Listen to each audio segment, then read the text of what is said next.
પડજો. Okay. So welcome to station.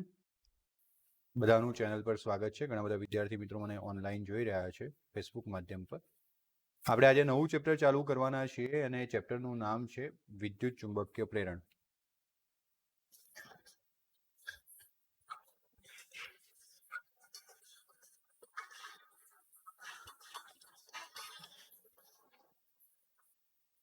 તો વિદ્યાર્થી મિત્રો, આપણે ચેપ્ટર નંબર 6 ની અહીંયા વાત કરીશું અને ચેપ્ટર નંબર 6 નું નામ છે વિદ્યુત ચુંબકીય પ્રેરણ. ધોરણ 12 અને વિષય ભૌતિક વિજ્ઞાનનું પ્રકરણ નંબર 6 આપણે અહીંયા થિયોરી ભણવાના છે. પછી એક વખત આપણે 6, 7, 8ની થિયોરી ભણ્યા પછી દાખલા ચાલુ કરીશું.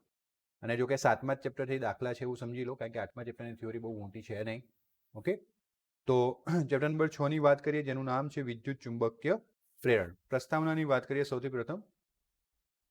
તો વિદ્યુત અને ચુંબકત્વ જે છે ઘણા બધા લાંબા સમય સુધી અલગ અલગ અને એકબીજાથી સંબંધિત ન હોય તેવી ઘટનાઓ ગણવામાં આવતી હતી. ઘણા બધા લાંબા સમયથી વિદ્યુત અને ચુંબકત્વને કેવી અલગ અલગ અને એકબીજા સાથે સંબંધિત ન હોય તેવી ઘટનાઓ ગણવામાં આવતી હતી, તેવી બે ફિલ્ડ માનવામાં આવતી હતી. પછી વિદ્યાર્થી મિત્રો, 19મી સદીના પ્રારંભિક અરસામાં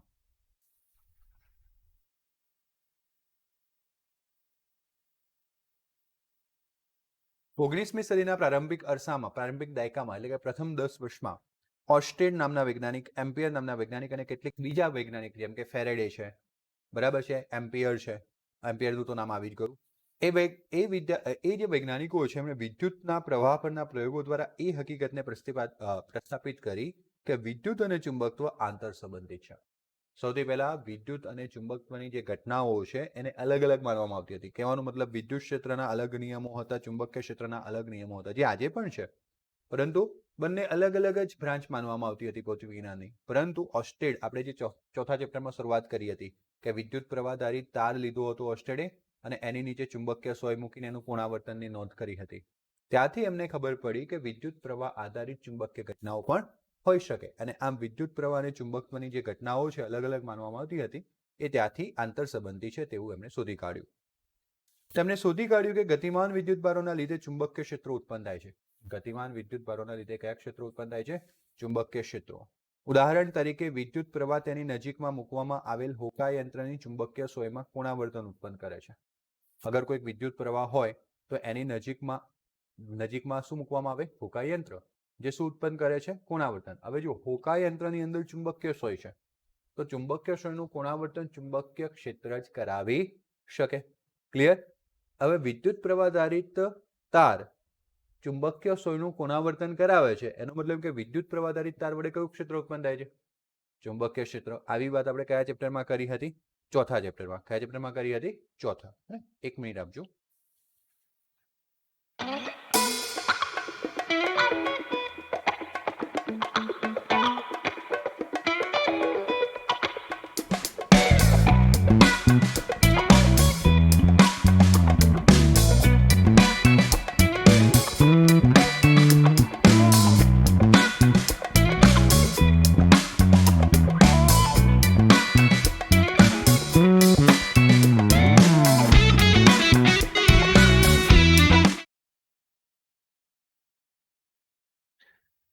ઓકે, તો હવે આગળની વાત સમજવાનો પ્રયત્ન કરીએ.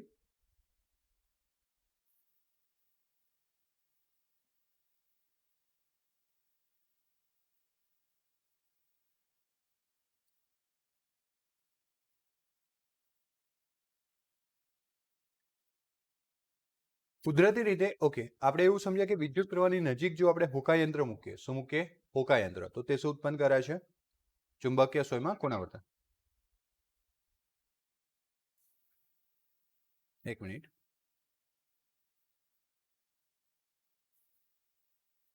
હેલો.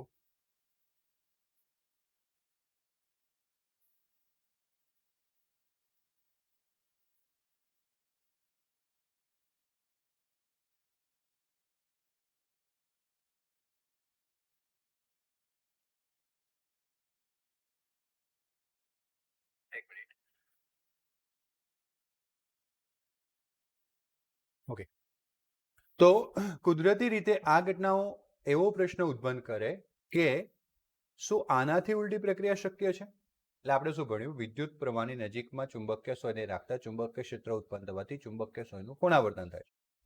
તો શું ઉલટું થાય કે ચુંબકીય સોયની મદદથી વિદ્યુત પ્રવાહ ઉત્પન્ન કરી શકાય કે ચુંબકની મદદથી વિદ્યુત પ્રવાહ ઉત્પન્ન કરી શકાય? આવા પ્રશ્નો આપણા મગજમાં ઉત્પન્ન થાય કે શું વિદ્યુત ચુંબકીય વિદ્યુત પ્રવાહ ઉત્પન્ન કરી શકે છે? ઉલટો પ્રશ્ન.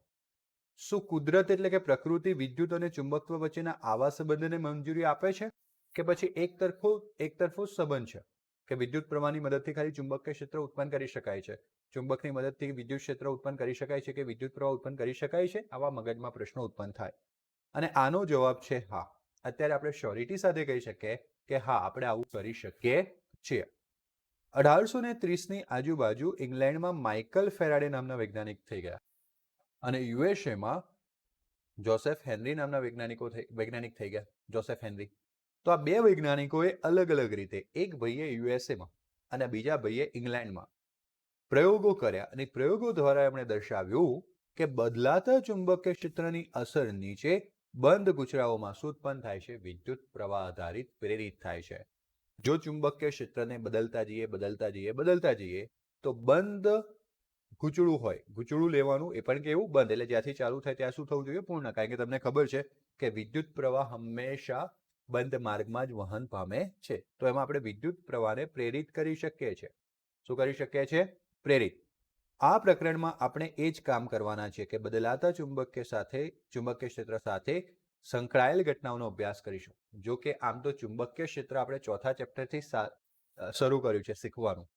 પ્રથમ, બીજું અને ત્રીજું ચેપ્ટર જે છે વિદ્યાર્થી મિત્રો, શાના માટે આવતા હતા? પ્રથમ તો વિદ્યુત ક્ષેત્ર માટે, બીજું વિદ્યુત સ્થિતિમાન, એ જ વિદ્યુત ક્ષેત્ર પર આધારિત છે, અને ત્રીજું વિદ્યુત પ્રવાહ.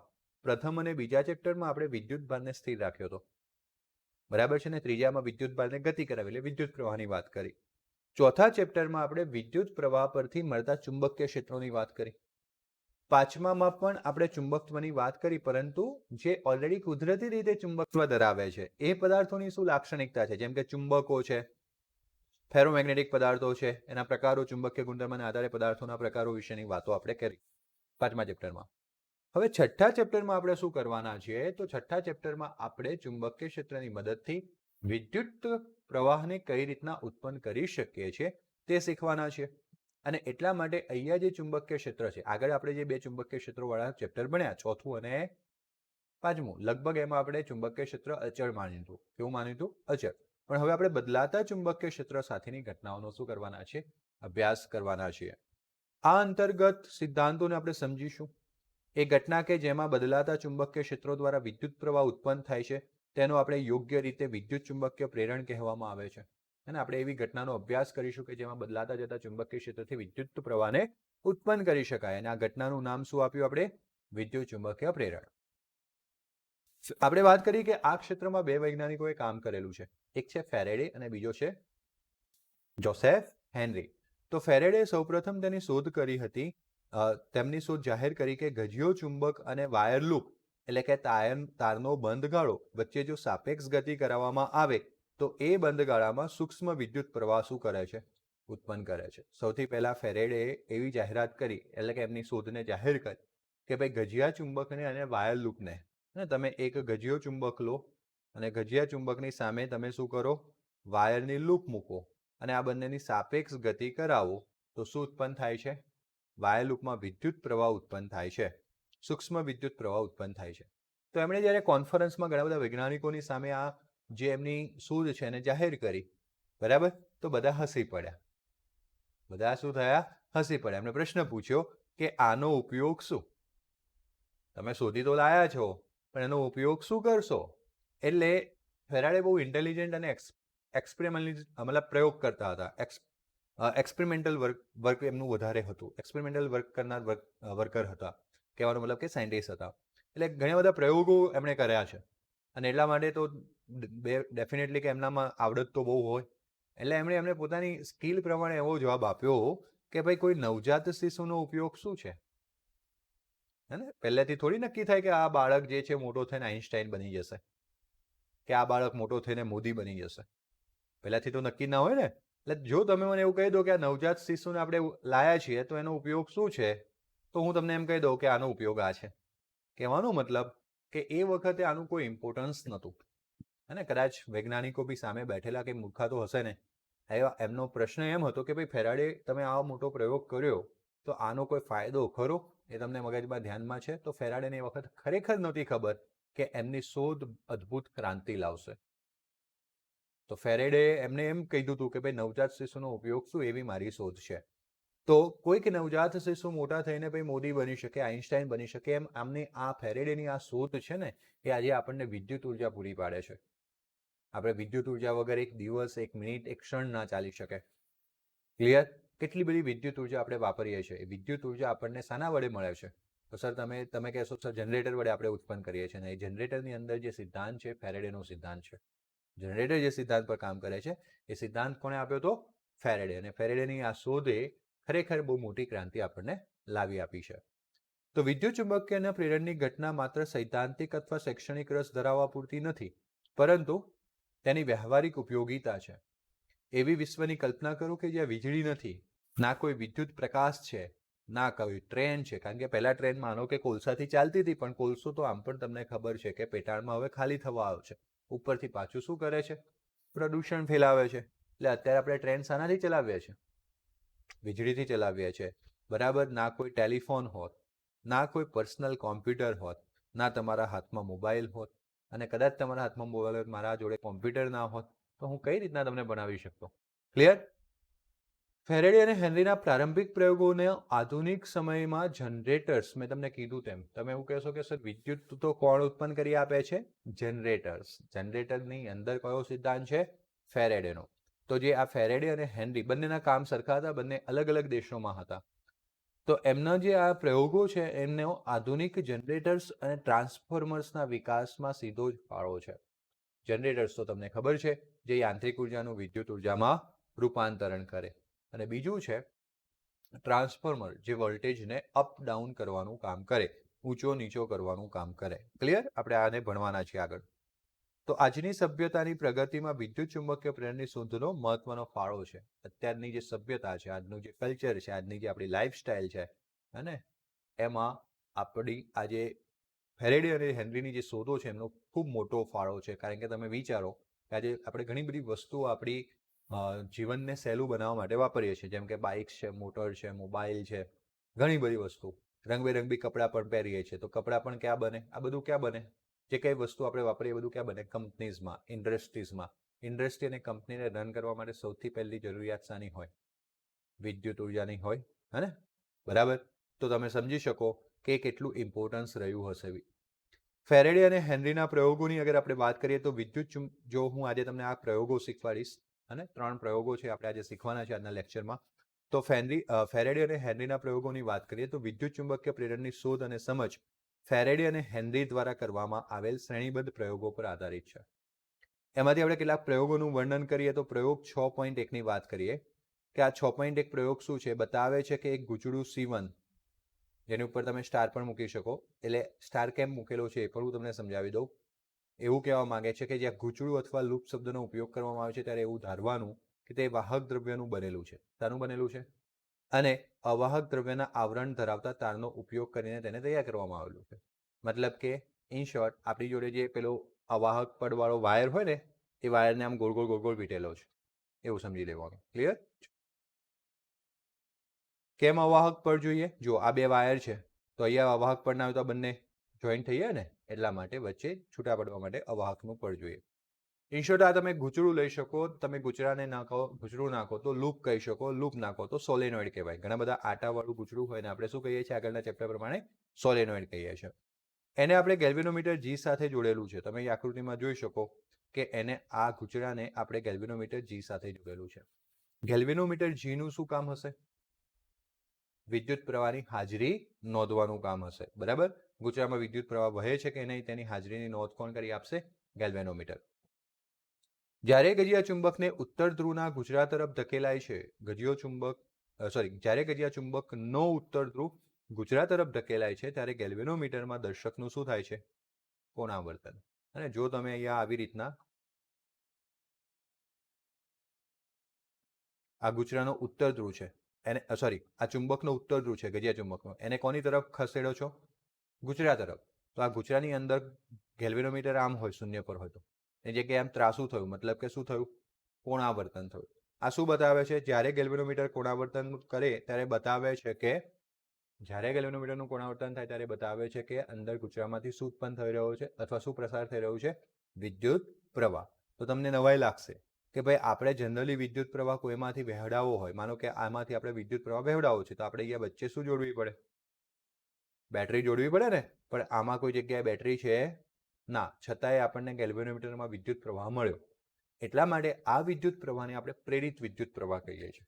કયો વિદ્યુત પ્રવાહ કહીએ છીએ? પ્રેરિત વિદ્યુત પ્રવાહ કહીએ છીએ. તો આમ આપણે ગજિયા ચુંબકના ઉત્તર ધ્રુવને ગુચરાની નજીક લઈ ગયા તો ગજિયા ચુંબકની આ ચુંબકીય ક્ષેત્ર રેખાઓ છે, જોયું? આ ચુંબકીય ક્ષેત્ર રેખાઓ કોની સાથે સંકળાઈ?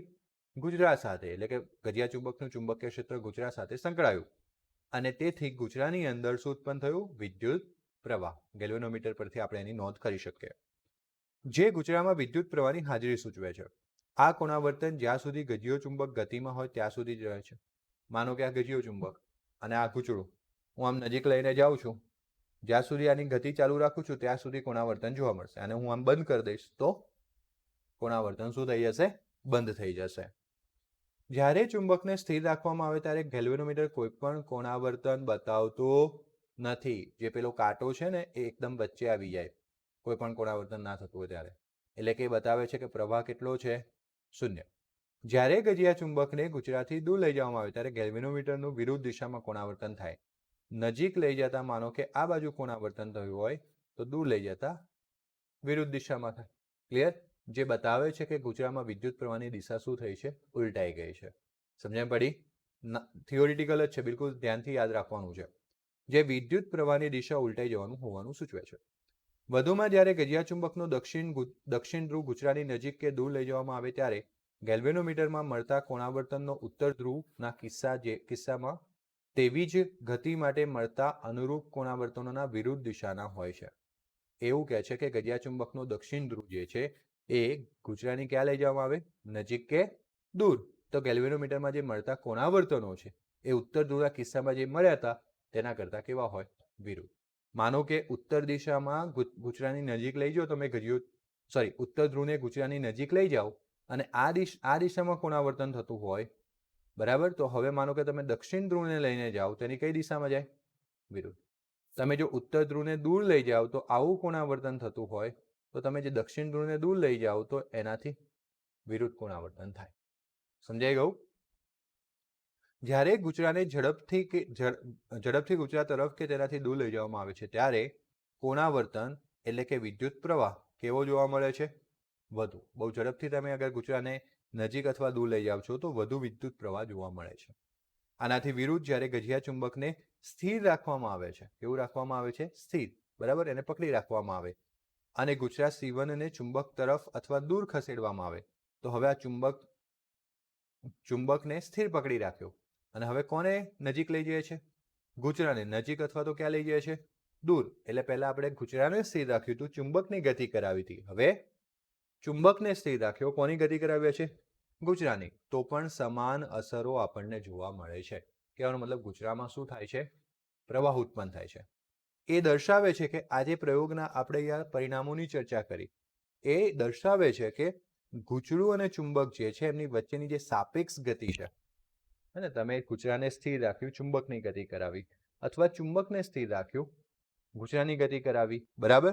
હા, જો તમે બંનેને સરખી ઝડપે એક જ દિશામાં ગતિ કરાવશો ને તો વિદ્યુત પ્રવાહ મળતો નથી. કેમ સરખી ઝડપે એક જ દિશામાં ગતિ કરાવવામાં વિદ્યુત પ્રવાહ ન મળે? તો સરખી ઝડપ હોય ને તો બંને વચ્ચેનું સાપેક્ષ અંતર બદલાતું નથી. બંને વચ્ચેનું અંતર બદલાતું નથી. હોય એટલું ને એટલું જ રહે છે. એનો મતલબ એમ કે એમનો સાપેક્ષ વેગ શૂન્ય છે. કયો વેગ શૂન્ય છે? એટલે આપણે ખાસ સાપેક્ષ ગતિ શબ્દ લખવાનો છે. એમની વચ્ચેની સાપેક્ષ ગતિ થાય તો ગુચરામાં વિદ્યુત પ્રવાહના ઉત્પાદન માટે શું થાય? જવાબદાર. તો ગુચરું અને ચુંબક જો એકબીજાની સાપેક્ષે સાપેક્ષ ગતિ કરે તો જ ગુચરામાં શું ઉત્પન્ન થાય છે? વિદ્યુત પ્રવાહ ઉત્પન્ન થાય છે. ફેરેડે આવો બીજો પણ એક પ્રયોગ કર્યો. એ પ્રયોગને સમજવાનો પ્રયત્ન કરીએ. હવે ફેરેડે શું પ્રયોગ કર્યો કે ભાઈ આ ચુંબક નથી, ચલો માનો કે મારી જોડે, તો ચુંબક જેવું બીજું શું બનાવી શકે? ચુંબક બનાવવા માટે સોલેનોઇડ વાપરી શકાય. એટલે બીજામાં સોલેનોઇડ લીધો અને એને બેટરી સાથે જોડી દીધો એટલે વિદ્યુત પ્રવાહ આધારિત લૂપ થઈ ગઈ, જે પોતે બીજું કંઈ નહીં પણ શાના તરીકે વર્તશે? ચુંબક. તો બીજા પ્રયોગોમાં એટલું જ છે કે ચુંબકની જગ્યાએ એક કોઇલ લઈ લેવામાં આવી, ગૂંચળું લઈ લેવામાં આવ્યું અને એને કોની સાથે જોડી દેવામાં આવ્યું? બેટરી. એટલે પોતે સોલેનોઇડ તરીકે કામ કરશે અને સોલેનોઇડ શું ઉત્પન્ન કરે છે? ચુંબક જેવું ચુંબકીય ક્ષેત્ર. તો આકૃતિ 2માં ગજિયા ચુંબકને સ્થાને બેટરી સાથે જોડાયેલ એક બીજા ગૂંચળા C2 ને મૂકવામાં આવે છે. તો C1 ની બાજુમાં બીજું ગૂંચળું મૂક્યું છે C2 અને જે કોની સાથે જોડાયેલું છે? બેટરી. ગૂંચળા C2 માં સ્થિર પ્રવાહ સ્થિર ચુંબકીય ક્ષેત્ર પેદા કરે છે. તમે જો ગૂંચળા C2 માંથી સ્થિર વિદ્યુત પ્રવાહ પસાર કરશો, સમય સાથે ન બદલાય તેવો DC, બરાબર, તો એમનું જે ચુંબકીય ક્ષેત્ર છે એ પણ કેવું હશે? સ્થિર. મતલબ કે ચુંબકીય ક્ષેત્ર પણ સમય સાથે નહીં બદલાય. B બરાબર તમને ખબર છે μ0 ni. આ μ0 એટલે અચળાંક છે, n એટલે આટાની સંખ્યા છેદમાં લંબાઈ, જે બદલવાની નથી, અને I વિદ્યુત પ્રવાહ ગૂંચળામાંથી બદલાઈ શકે આપણી ઈચ્છા મુજબ, પણ એ પણ આપણે ફિક્સ કરી દઈએ તો B પણ શું થઈ જાય? ફિક્સ થઈ જાય. એટલે કે ચુંબકીય ક્ષેત્ર સ્થિર થઈ જાય. ગૂંચળા C2 ને જ્યારે C1 તરફ લઈ જઈએ છીએ ત્યારે ગેલ્વેનોમીટર શું બતાવશે? કોણાવર્તન. પહેલા કિસ્સામાં તમે કોને નજીક લઈ જતા હતા? ચુંબકને. હવે ચુંબકની જગ્યાએ આપણે લૂપ અથવા તો ગૂંચળાને બેટરી સાથે જોડી દીધું છે. તો હવે જ્યારે આપણે આને કોની નજીક લઈ જઈએ? બીજા ગૂંચળા C1 ની નજીક લઈ જઈએ અથવા દૂર લઈ જઈએ તો શું ઉત્પન્ન થશે? અંદર ગેલ્વેનોમીટરનું શું થશે? કોણાવર્તન. અને ગેલ્વેનોમીટરનું કોણાવર્તન થાય તો વિદ્યુત પ્રવાહ ઉત્પન્ન થયો કહેવાય. આ સૂચવે છે કે ગૂંચળા C1 માં વિદ્યુત પ્રવાહ પ્રેરિત થાય છે. જ્યારે આપણે C2 ને દૂર ખસેડવામાં આવે છે ત્યારે ગેલ્વેનોમીટર ફરી કોણાવર્તન કરે છે. ગેલ્વેનોમીટર શું કરે છે? ફરી કોણાવર્તન કરે છે, પરંતુ આ વખતે તે વિરુદ્ધ દિશામાં છે. તે કઈ દિશામાં છે? વિરુદ્ધ. તો નજીક લઈ જવામાં આવે અને દૂર લઈ જવામાં આવે ત્યારે કોણાવર્તનની દિશા બદલાઈ જાય છે.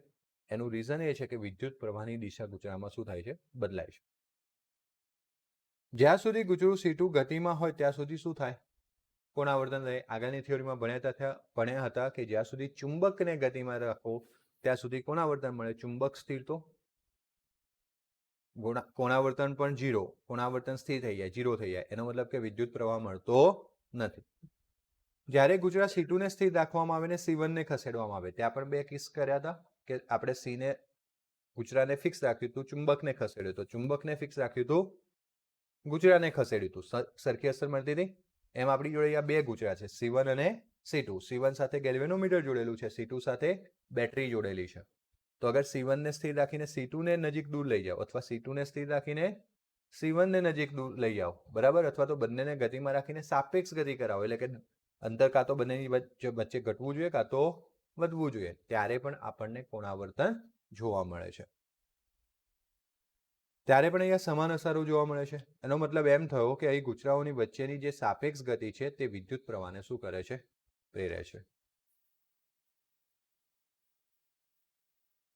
એટલે ખાસ સાપેક્ષ શબ્દ નહીં ભૂલવાનો. કેમ મેં સાપેક્ષ લખ્યું? ખાલી ગતિ લખો તો શું થાય? બંને સરખી ઝડપે ગતિ કરે છે તો પણ વિદ્યુત પ્રવાહ ઉત્પન્ન થાય, પણ એ સાચી હકીકત નથી. બંને સરખી ઝડપે ગતિ કરે છે તો વિદ્યુત પ્રવાહ મળતો નથી. એટલે આપણે કયો શબ્દ સમજવો પડશે? સાપેક્ષ. સાપેક્ષ શબ્દ લખવો પડશે. તો આપણે જે વાત કરી એ આકૃતિમાં બતાવેલું છે. ગૂંચળું C1 અને એની સાથે ગેલ્વેનોમીટર એઝ ઇટ ઇઝ પહેલા કેસ જેવું. બીજું ગૂંચળું C2 અને એની સાથે શું જોડેલું છે? બેટરી. જે શું ઉત્પન્ન કરશે? ચુંબકીય ક્ષેત્ર રેખાઓ. એની ચુંબકીય ક્ષેત્ર રેખાઓ ગજિયા ચુંબક જેવી હશે, કારણ કે ગૂંચળું એટલે સોલેનોઇડ. સોલેનોઇડની ચુંબકીય ક્ષેત્ર રેખાઓ કોના જેવી છે? ગજિયા ચુંબક જેવી. અને જે કોની સાથે સંકળાય છે? ગૂંચળા C1 સાથે સંકળાય છે. પ્રયોગ 6.3 ની વાત કરીએ કે ઉપરોક્ત બંને પ્રયોગોમાં અનુક્રમે ચુંબક અને ગૂંચળા વચ્ચે અને બે ગૂંચળાઓની વચ્ચેની સાપેક્ષ ગતિનો સમાવેશ થયેલો છે. પહેલો પ્રયોગ જોઈએ તો આપણે ગૂંચળા અને ચુંબક વચ્ચેની સાપેક્ષ ગતિ જોઈ હતી, અને બીજા પ્રયોગમાં બંને ગૂંચળાઓ વચ્ચેની સાપેક્ષ ગતિ જોઈ હતી. જો સાપેક્ષ શબ્દ ભૂલવાનો નહીં. ઓકે.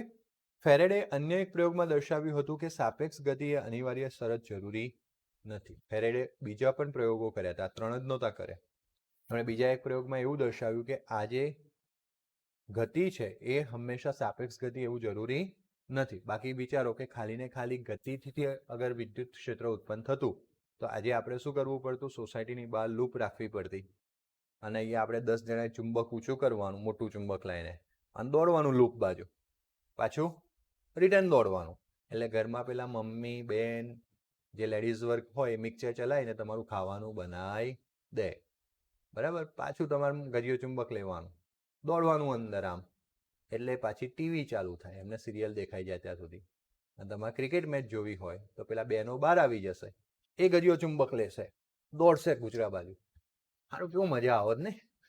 પણ એવું છે નહીં, હે ને, કે સાપેક્ષ ગતિ અનિવાર્ય શરત છે, સોરી, અનિવાર્ય જરૂરી નથી. મતલબ કે કહેવાનો મતલબ સાપેક્ષ ગતિ એકલુંથી જ ચુંબકીય ક્ષેત્રની મદદથી અગર આપણે વિદ્યુત ક્ષેત્ર મેળવી શકીએ એવું જરૂરી નથી. તો એના માટે બીજો એક પ્રયોગ કરીને એમણે દર્શાવ્યું હતું.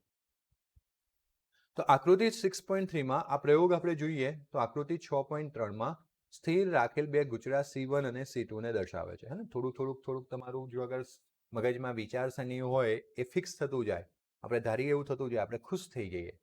ફેરાડે પહેલા છે ને ખુશ થઈ ગયા, ચુંબક લઈ આવ્યા, ગુચડું લઈ આવ્યા, ચુંબકને ગુચરાની નજીક દૂર કર્યું, ગુચરામાં વિદ્યુત પ્રવાહ મળ્યો, અને બધાને મળી આવ્યા, કઈ આવ્યા, પછી લોકોએ પ્રશ્ન કર્યા, એટલે ત્યાં તો જવાબ આવીને આપતા રહ્યા, પણ પાછું આવીને ઘરે આવીને વર્ક કરવું પડે ને.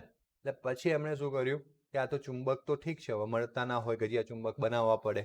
અને એ વખતે બનાવવાની રીત નથી, આપણે ભણ્યા હતા ને ઓડા, કે પહેલાં ટીપીને 400 વર્ષ સુધી, 1000 વર્ષ સુધી જૂની ટેકનોલોજી, ટીપીને બનાવવાના. એટલે હવે એમણે એમ કીધું કે ગજિયા ચુંબકની ઓપ્શન નથી આપણી જોડે, તો એક કામ કરીએ, બીજું ગુચડું લઈએ જેમાં વિદ્યુત પ્રવાહ મેળવીએ. આ વાયરલેસ ચાર્જર થઈ ગયું. ફેરેડેનો બીજો પ્રયોગ વાયરલેસ ચાર્જર છે. એક ગુચરામાં વિદ્યુત પ્રવાહ વહે છે ને, હા કે ના, અને એનાથી બીજા ગુચરામાં વિદ્યુત પ્રવાહ શું થાય છે, ઉત્પન્ન થાય છે. તો આ થઈ ગયો વાયરલેસ ચાર્જર, બરાબર. C2 એ તમારું બેટરી જે તમે જોડેલું હોય, પેલો નીચે ડબ્બો આવે ને વાયરલેસ ચાર્જરમાં, અને ઉપર તમે ફોન મૂકો છો, તો ફોનની અંદર C1 ગુચડું હોય. C2માં જે ફરક પડે છે C1માં ફરક પડે, ને C1ના અંદર વિદ્યુત પ્રવાહ ઉત્પન્ન થવાથી બેટરી શું થાય, મોબાઈલની ચાર્જ થાય. તમે સાંભળ્યું હશે. હવે આ તાતી જરૂરિયાતો સાથે એમણે ત્રીજો પ્રયોગ કર્યો. કયો પ્રયોગ કર્યો? ત્રીજો. અને એમણે શું કર્યું કે એક સ્થિર રાખેલા બે ગુચરાઓમાં C1 અને C2 દર્શાવેલું છે. C1 જે છે એ ગેલ્વેનોમીટર સાથે જોડેલું છે, અને C2 એ બેટરી સાથે જોડેલું છે, બરાબર. અને જોડે એમને શું લઈ લીધું? સ્વિચ. શું લઈ લીધી? સ્વિચ. હવે એમને ગતિ કરાવવાની નથી. શું નહોતું કરાવવાનું? ગતિ. જો અહીંયા સ્વિચ ખુલ્લી છે એટલે ચુંબકીય ક્ષેત્ર રેખાઓ દોરી નથી. જો કેટલા મસ્ત પોઈન્ટ નીકળે. પછી હું તો આવું જ શોધું, સ્વિચ ખુલ્લી છે તો ચુંબકીય ક્ષેત્ર રેખાઓ ના જોઈએ, સ્વિચ બંધ હોય તો જોઈએ. અને આ બેઓમાંથી કોઈ પણ પરિસ્થિતિ ખોટી હોય તો અડધો માર્ક્સ જતો રહે. સ્વિચ ખુલ્લી દોરેલી હોય અને આમ ચુંબકીય ક્ષેત્ર રેખાઓ દોરી દીધી હોય. કેમ? કારણ કે પહેલી આકૃતિ યાદ રહી હોય. અને જો આ દોરી દીધી હોય, સ્વિચ બંધ હોય તો સાચું, બરાબર. અને સ્વિચ બંધ કરી દીધી હોય અને આ ક્ષેત્ર રેખાઓ ના દોરી હોય તો પણ ખોટું. એટલે આ ધ્યાન રાખવાનું છે. ચોપડીમાં ભૂલો નથી હોતી, તો આપણે પણ ભૂલ કરવાની નથી. ગુચડું C1 ગેલ્વેનોમીટર G સાથે જોડેલું છે, જ્યારે બીજું ગુચડું ટેપિંગ કી એટલે કે દાબકળ K અને બેટરી સાથે જોડેલું છે. બીજા પ્રયોગમાં અને ત્રીજા પ્રયોગમાં માત્ર કેટલો ફરક છે અનંત? સ્વિચનો. કેટલો ફરક છે? સ્વિચનો. ક્લિયર છે? અને હવે ફેરાડેનો કોન્સેપ્ટ શું છે? ફેરાડે ગતિ કરાવીને થાક્યા. એમણે વિચાર્યું કે જો હું આવું નહીં કરું, હું આગળ કંઈ શોધું નહીં, તો પેલા બિચારા બહેનો અને ભાઈઓએ ગજિયો ચુંબક લઈને દોડવું પડશે, તો જ વિદ્યુત ક્ષેત્ર ઉત્પન્ન અથવા વિદ્યુત ઉર્જા ઉત્પન્ન થશે. તો એમણે ત્રીજા પ્રયોગમાં શું કર્યું? સ્વિચ મૂકી દીધી. એમણે ટેપિંગ કે દબાવવામાં આવે ત્યારે ગેલ્વેનોમીટરમાં ક્ષણિક કોણાવર્તન દર્શાવે છે. એમણે જોયું કે સ્વિચ દબાવે, એમનો પહેલા એ ધ્યેય શું હતો ખબર? હું અહીંયા સ્વિચ દબાવી દઈશ, અહીંયા પ્રવાહ મળી જશે. અહીંયા સ્વિચ બંધ કરી દઈશ, અહીંયા પ્રવાહ બંધ થઈ જશે. વચ્ચે કોઈ જરૂર નથી કોન્ટેક્ટ, બરાબર છે. પછી આની ઉપયોગિતા તો હું ગમે ત્યાં સેટ કરી દઈશ, જે આજની તારીખમાં વાયરલેસ ચાર્જરમાં આવે છે. પણ એમણે શું કર્યું? જ્યારે પ્રયોગ કર્યો અને એમણે જ્યારે સ્વિચ ઓન કરી તો એમને કોણાવર્તન તો જોવા મળ્યું, પણ કેવું? ક્ષણિક. સ્વિચ ભલે ચાલુ છે, અહીંયા કોણાવર્તન થઈ, આમ ગેલ્વેનોમીટરનો કાંટો આમ વચ્ચે હોય તો આમ ગયો ને આમ આવી ગયો પાછો તરત જ. ઓકે, એટલે ગેલ્વેનોમીટરમાં દર્શક તરત જ ક્યાં આવી જાય છે? શૂન્ય પર આવી જાય છે. એટલે ફેરાડે થયા નિરાશ. ફેરાડે થયા શું? નિરાશ.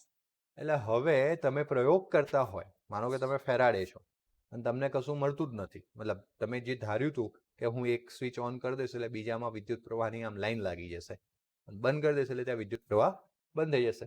પણ ફેરાડે જોડે આવું થયું નહીં. એટલે પછી શું કરે ફેરાડે? બેઠા બેઠા switch on of, switch on of, એવું જ કરે ને. બેઠા બેઠા માથું ખંજવાળે અને ઓન ઓફ કરે.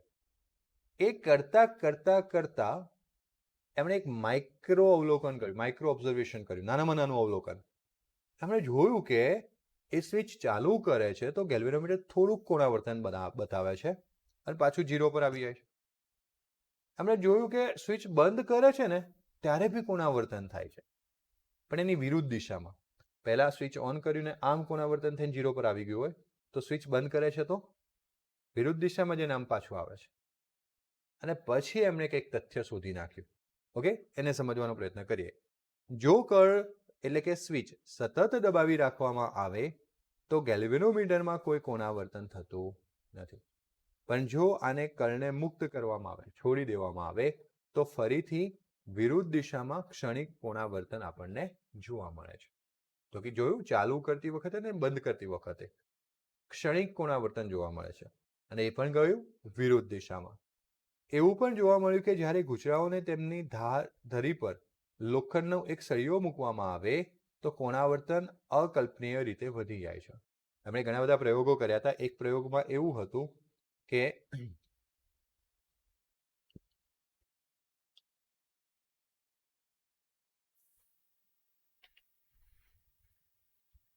આની વચ્ચે એમણે શું કરી દીધો? સળિયો મૂકી દીધો. શું મૂકી દીધો? સળિયો. તો એ વખતે જે નાનું નાનું કોણાવર્તન મળતું હતું ને એ વધી ગયું. એવું થઈ ગયું? વધી ગયું, મોટું થઈ ગયું. તો હવે વિદ્યાર્થી મિત્રો, આપણે એટલું જોયું કે ભાઈ 3 પ્રયોગો અહીંયા ફેરાડેના તમને આપેલા છે. સ્વાભાવિક રીતે 3 પ્રયોગ કરતા કંઈક વધારે જ વાત કરી હશે. સોરી, 3 પ્રયોગો તમને અહીંયા આપેલા છે અને સ્વાભાવિક રીતે ફેરાડે 3 પ્રયોગો કરતા વધારે પ્રયોગો કર્યા હશે, પરંતુ જે સમજવાના 3 પ્રયોગો છે એ તમને આપેલા છે. પછી બીજા પણ કેટલાક પ્રયોગો કર્યા અને પછી ફેરાડે નિયમ આપ્યો કે એવું તો શું છે જે બદલાય તો ગુચડામાં વિદ્યુત પ્રવાહ ઉત્પન્ન થાય. તો એ રાશિનું નામ છે ચુંબકીય ફ્લક્સ. જે આપણે ફેરાડેનો નિયમ હું પહેલા બોલી ગયો કે જો ચુંબકીય ફ્લક્સ ગુચડા સાથે સંકળાયેલું ચુંબકીય ફ્લક્સ સમય સાથે બદલાય તો ગુચડામાં શું ઉત્પન્ન થાય છે? વિદ્યુત પ્રવાહ ઉત્પન્ન થાય છે. જેમ કે કોઈક પ્રવાહ લૂપમાં પ્રવાહ પસાર થાય તો જ એની આજુબાજુ ચુંબકીય ક્ષેત્ર ઉત્પન્ન થાય. એમ કોઈ ગુચડા સાથે સંકળાયેલું ચુંબકીય ફ્લક્સમાં ફેરફાર થાય તો એ ગુચડામાં શું ઉત્પન્ન થાય? વિદ્યુત પ્રવાહ ઉત્પન્ન થાય છે. એટલે સૌથી પહેલા આપણે કઈ રાશિ ભણવી પડશે? ફેરાડેના 3 પ્રયોગો આપણે યાદ રાખી લીધા. એ 3 પ્રયોગોનું સમજણ આપીએ. આપણે જોયા, ખાલી એના અવલોકનો નોંધ્યા. હવે એમની સમજૂતી આપવી પડશે ને કે કેમ ગુચડામાં ચુંબકીય ફ્લક્સ ઉત્પન્ન થયું હતું, વિદ્યુત પ્રવાહ ઉત્પન્ન થયો હતો. તો એ સમજવા માટે આપણે ચુંબકીય ફ્લક્સ પહેલા સમજવું પડશે. જેવું તમે વિદ્યુત ફ્લક્સ સમજ્યા હતા. વિદ્યુત ફ્લક્સ એટલે ફાઈ, અને ફાઈ બરાબર ES cos થીટા એવું સૂત્ર હતું, અથવા ફાઈ બરાબર E vector dot S vector. ઘણી જગ્યાએ E vector dot A vector. વિદ્યુત ક્ષેત્ર, ક્ષેત્રફળ, ક્ષેત્રફળને S પણ લખે છે. આ પ્રથમ ચેપ્ટરમાં આવી ગયું હતું. એ જ વસ્તુ આપણે અહીંયા ભણીએ કે વિદ્યુત ચુંબક પ્રેરણ હાથ ધરવામાં આવેલા શ્રેણીબદ્ધ પ્રયોગોને સમજાવવા માટે એક સરળ ગાણિતિક સંબંધને શોધવામાં ફેરાડેની મોટી આંતરસૂઝ રહેલ છે. જો કે આપણે તેમના નિયમોને લખી અને સચોટ સમજ મેળવીએ તે પહેલા મેં તમને સમજાવ્યું તેમ આપણે શાને સમજવાનું છે? ચુંબકીય ફ્લક્સ ફાઈ ની સંકલ્પનાથી પરિચિત થવું જોઈએ. આપણે પ્રકરણ 1માં જેમ વિદ્યુત ફ્લક્સ વ્યાખ્યાયિત કર્યું હતું એ જ રીતના આપણે કોને વ્યાખ્યાયિત કરી શકીએ છીએ? ચુંબકીય ફ્લક્સ. વિદ્યુત ફ્લક્સની નોર્મલ વાત કરું તો એકમ ક્ષેત્રફળમાંથી પસાર થતી વિદ્યુત રેખાઓની સંખ્યાને વિદ્યુત ફ્લક્સ કહેવામાં આવે છે. બરાબર છે? એવું જ અહીંયા થશે ચુંબકીય ફ્લક્સ. એકમ ક્ષેત્રફળમાંથી પસાર થતી ચુંબકીય ક્ષેત્ર રેખાઓની સંખ્યા શાની માહિતી આપે છે? ચુંબકીય ફ્લક્સ. સમાન ચુંબકીય ક્ષેત્ર B સદિશ. બીજી એક વાત ત્યાં ધ્યાન દોરું તમને કે આપણે ચુંબકીય ક્ષેત્ર રેખાઓની સંખ્યા અને વિદ્યુત ક્ષેત્ર રેખાઓની સંખ્યા આપણી ઈચ્છા મુજબ લેતા હોઈએ છીએ. એટલે એકચ્યુઅલીમાં કોઈ પણ જગ્યાએ ચુંબકીય ક્ષેત્ર અને વિદ્યુત ક્ષેત્ર માટેનો જે સંબંધ છે પ્રબળ અથવા નિર્બળ એ સાપેક્ષ ઘનતા પર આધાર રાખે. કારણ કે કોઈક વ્યક્તિ એક એક જ ક્ષેત્રફળ 10 વિદ્યુત ક્ષેત્ર રેખા દોરે, મારા જેવો હોય તો 20 દોરે. તો આપણે એની સાની સાપેક્ષ ઘનતા કે કયા વિદ્યુત ક્ષેત્ર રેખાઓ ગાઢ છે, નજીક છે એકબીજાની, એવા જગ્યાએ વિદ્યુત ક્ષેત્ર વધારે હોય. એવી રીતના ચુંબકીય ક્ષેત્રો ગાઢ હોય તો ચુંબકીય ક્ષેત્ર રેખાઓ ગાઢ હોય એકબીજાની નજીક હોય તો ત્યાં ચુંબકીય ક્ષેત્ર વધારે છે. આ પોઈન્ટ્સ આપણે ઓલરેડી પ્રથમ ચેપ્ટરમાં નોંધીને આવ્યા છે. આકૃતિમાં દર્શાવ્યા પ્રમાણે માનો કે આ ક્ષેત્રફળ દર્શાવેલું છે અને એમાં આ ક્ષેત્રફળ સદિશ એ સમતલને લંબ એ સદિશ થયો. તો એ સદિશ અથવા એ ક્ષેત્રફળ ધરાવતા સમતલમાંથી પસાર થતું ચુંબકીય ફ્લક્સ, તો જેમ આપણે 5મા ચેપ્ટરમાં શું કર્યું હતું, બધા જ સૂત્રો વિદ્યુત પરથી લાવ્યા હતા એવું અહીંયા.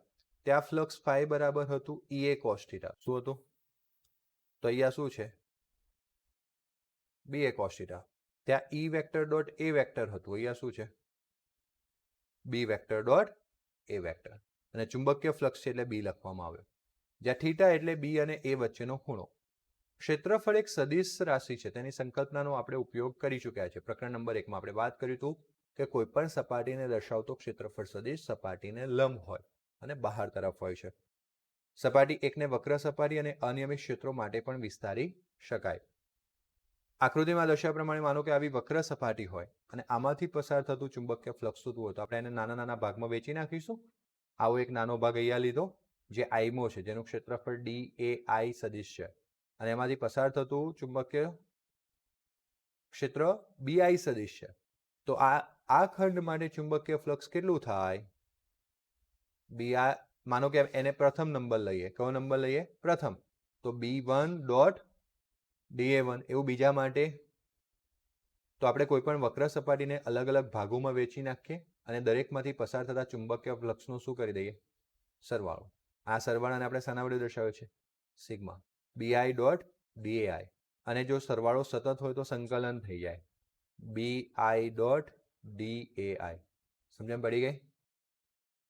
ઓલનો મતલબ થાય દરેક પૃષ્ઠખંડ જે DAI પરનો સરવાળો દર્શાવે છે. BI એટલે કે સદિશ ચુંબકીય સદિશ BI સદિશ એ પૃષ્ઠખંડ DAI સદિશ પરના શું છે? ચુંબકીય ક્ષેત્ર છે. ચુંબકીય ફ્લક્સનો SI એકમ વેબર છે. હવે આમ જોવા જઈએ તો B એટલે ટેસ્લા, એ એટલે metre square. Tesla metre square થાય, જેને વેબર તરીકે પણ દર્શાવવામાં આવે છે. અને તમે જોયું તેમ ફાઈ બરાબર બી સદિશ ડોટ એ સદિશ, વચ્ચે ડોટ છે એટલે કઈ રાશિ થાય? કારણ કે અદિશ ગુણાકાર છે. પછી બી એટલે એફ બરાબર બિલ, માટે બી બરાબર એફ ઓવર બોલો IL. એફ એટલે M1 L1 T-2, I એટલે A1, L એટલે L1. આ બીનું MLT સૂત્ર થયું. હવે એનું શું છે? L2. L1 L1 કેન્સલ, તો M1 L2 T-2. આ L2 લઈ લીધો, T-2 એ ઉપર જાય A-1. આ થઈ ગયું ચુંબકીય ફ્લક્સનું MLT સૂત્ર. સૂત્રો આવડતા હોય તો MLT સૂત્ર આપણે ફટાફટ શોધી શકીએ. તો આજે આપણે આટલા સુધી રાખીએ. અગર કોઈ ડાઉટ હોય તો અવશ્ય મને કોમેન્ટ કરીને જણાવજો. મળીશું હવે નેક્સ્ટ લેક્ચરમાં. ત્યાં સુધી બધાને good bye. Take care. Thank you.